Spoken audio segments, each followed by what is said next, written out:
Okay, so we are going to dive into this back and hip training so that you can start feeling more free, get out of pain, and start progressing so that you can feel stronger and work towards your long-term fitness goals, whether you just want to be more consistent or work towards shaping your body, whatever it is. Once we start feeling the right parts of our body work and connect well, exercise starts to feel good, starts to feel easy, and pain goes away. So I'm going to share with you some of the top exercises that I have found personally help me and also have helped hundreds of my clients. So the hardest part about this is the nuances, doing the exercises well with good form, understanding the exercise, which is where I come in, which is why people work with me. So if you feel like you do not get something, do not be shy to reach out. I'm more than happy to see if I can help you. But if you can do these exercises on your own and you feel the right muscles working, fantastic. I am so happy for you. But I have to say, if you don't feel it working, do not be shy to reach out. All right, so what we are going to do to get started is you just need a mat and you're gonna need some blocks. So get yourself set up and let's get into this. So the first thing we're gonna cover, which looks really simple, but we wanna make sure we can do it properly while breathing relaxed so that we can then progress with other things. And that is mastering all fours or a quadruped stance. So basically you are having your hands underneath your shoulders like so, weight below the kneecap, and you just hang out here and breathe. And when you breathe, you want to feel this part of your stomach. It might just kind of move a little bit down this way when you inhale and then exhale. And just notice that sensation. And you want to make sure that your neck and head is not down because that will cause your shoulders to dip. So we need to actually think about creating more space between your head, eyes, and the mat. And this will naturally put your shoulders in a better position. This part right here is the part most people get wrong. They get stuck here. And again, sometimes there's other things we need to do to work on that, but just thinking about this part of your head coming up, making sure that we're not doing this, look at the difference, and then look at the difference to this. So that little difference will help strengthen this muscle back here. It's gonna strengthen the whole back line of your body. Now, being able to hang out here and relax looks like it's something that's simple, but a lot of people overcomplicate it. Maybe they want to tell you to tense up your core or do something extreme. I don't want you to do anything like that. Literally just being able to be in this position, keeping your weight below the kneecap, hanging out here is more than enough. And sometimes your core is actually just working perfectly. So I'm not going to tell you to do anything extra. Just being able to hang out here is what we want.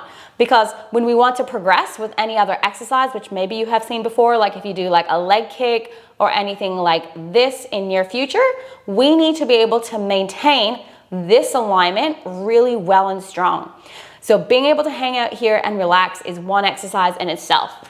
Now, you only need to do it for a few seconds, maybe like 15, 20 seconds. Just see how you feel in that sense. Can you do it without feeling the tension in the shoulders?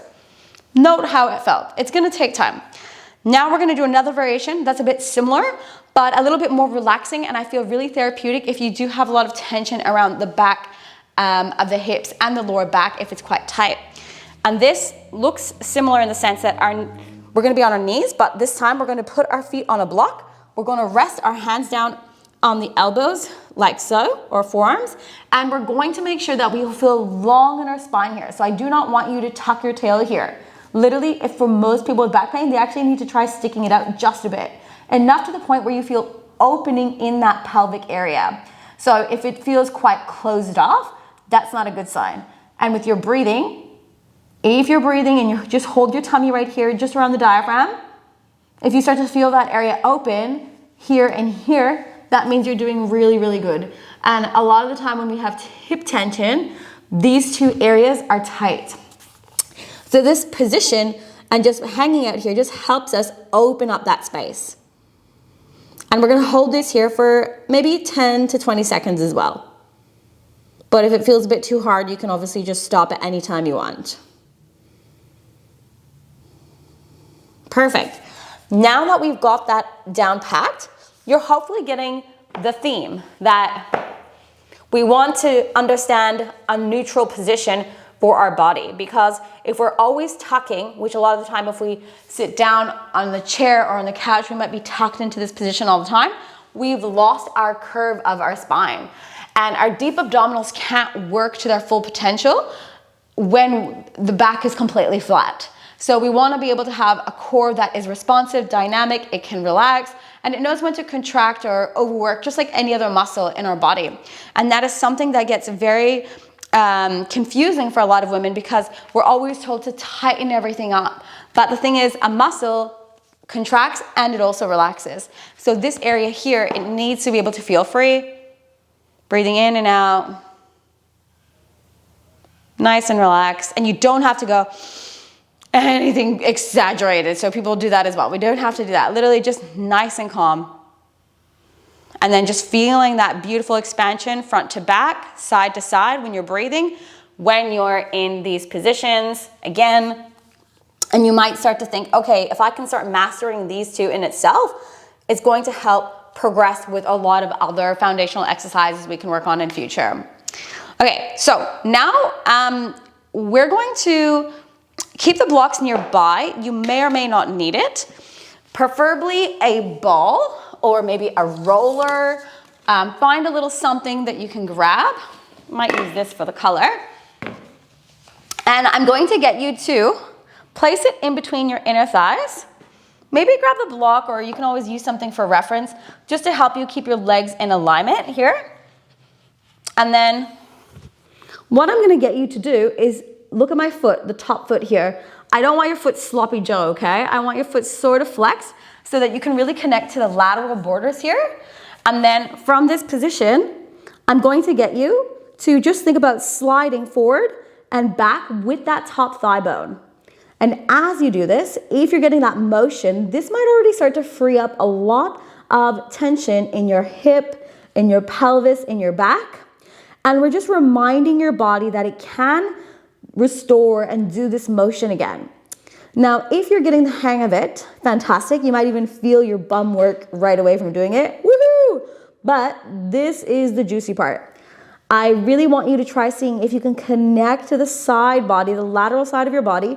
So that means that I'm basically going to keep long here. So I'm not going to crunch up like that. Watch that.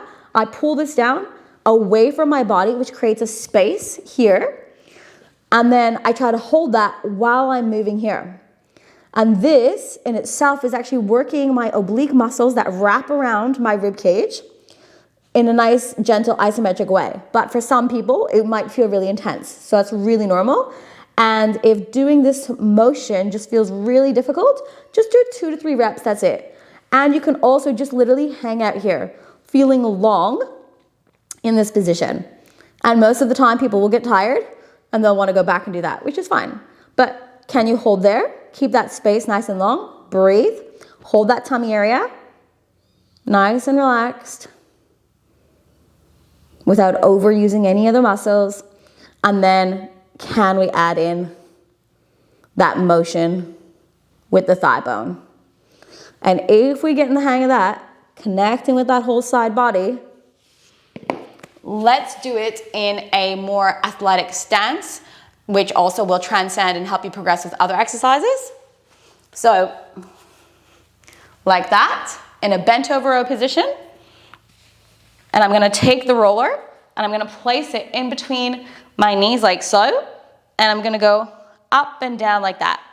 Feet are gonna be parallel, moving through here. And then as I do this, I'm feeling beautiful opening in the back of my hip. And you might feel your bum work. But this is the tricky part. Remember, the simple stuff is always the hardest. A lot of people do this, okay? And what's that doing over here? It's just making me overstretch and tighten here. I'm already hurting just doing this position. So you gotta take those hip bones and you gotta say, hey, hips, go back. And then it lift up through the sternum and then try doing the motion. So you are working so many muscles while coordinating all this.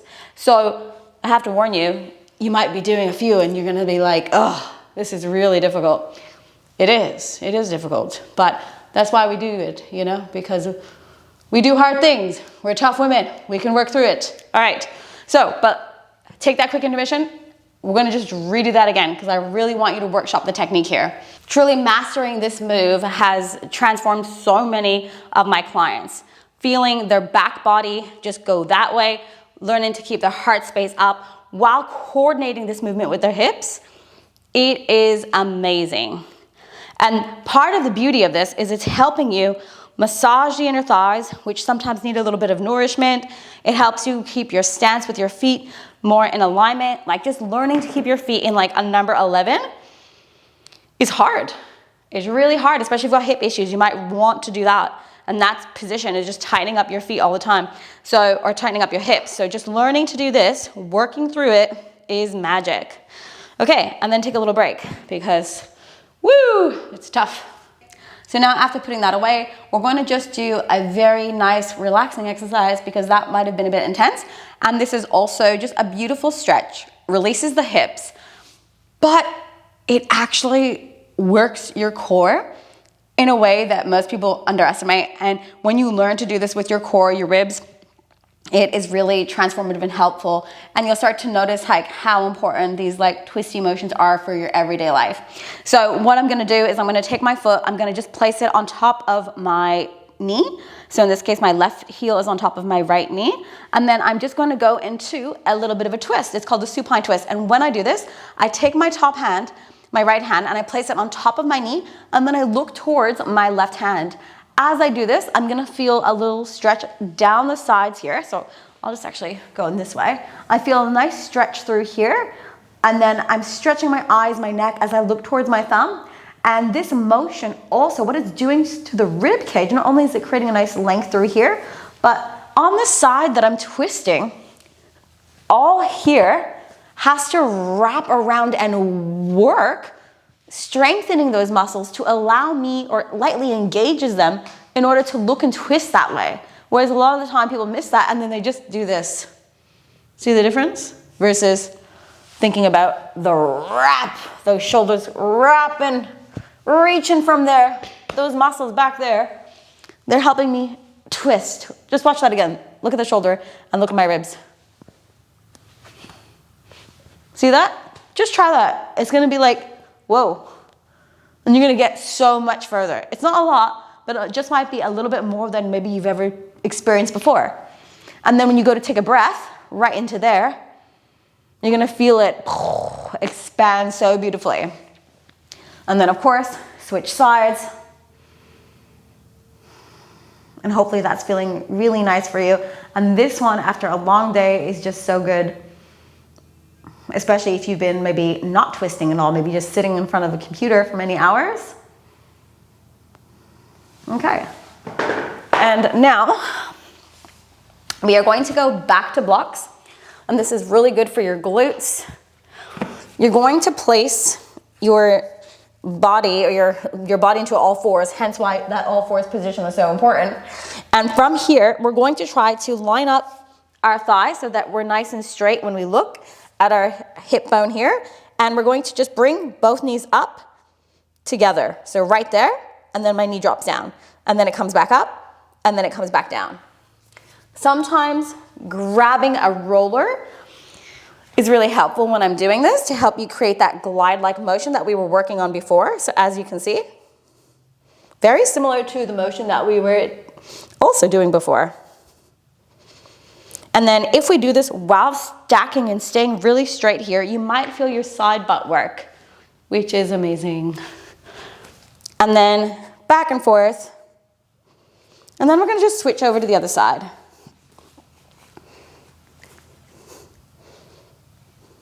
Keeping this in alignment, and this leg is stabilizing, so don't get so excited with the one that's moving. By this one lightly pressing into the block, it's making that glute work really nicely.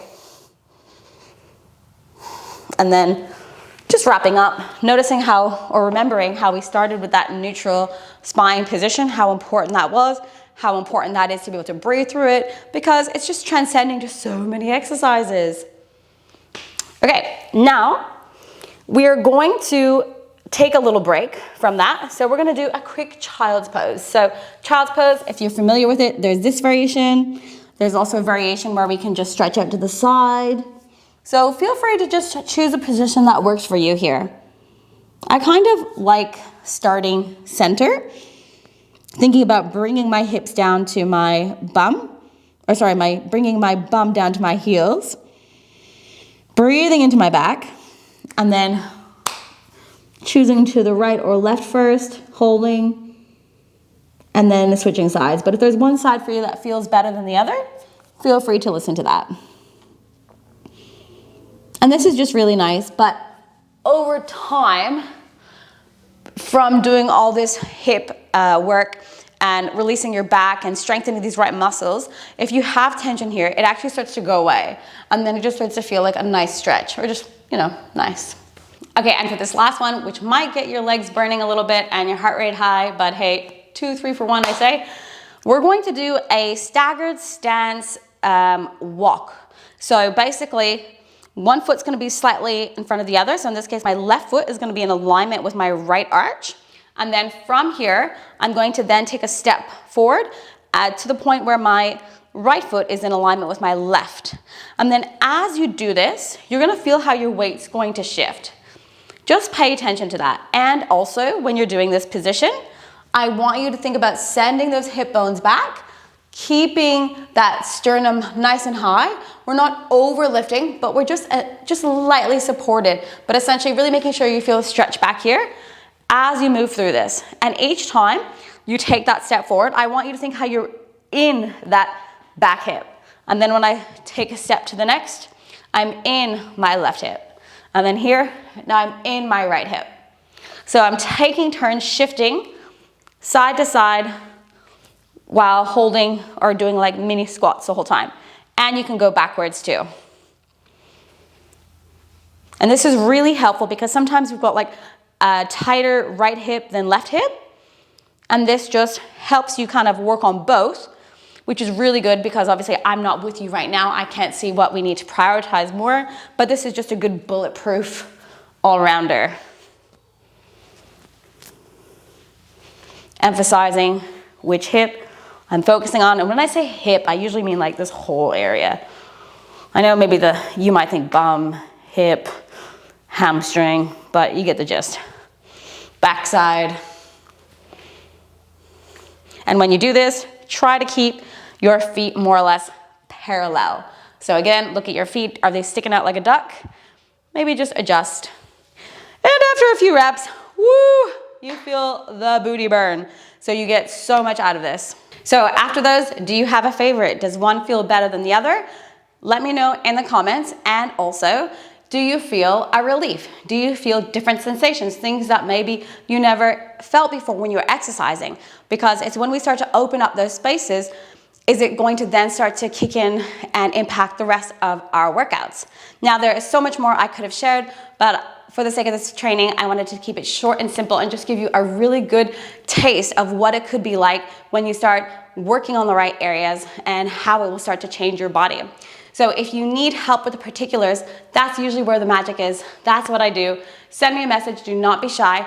But otherwise, if these exercises worked for you, try doing 8 to 10 reps of each, 2 to 3 sets. See how you go.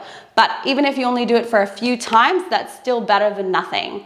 So here's to your success. I hope you feel super bootyful and stronger and pain-free.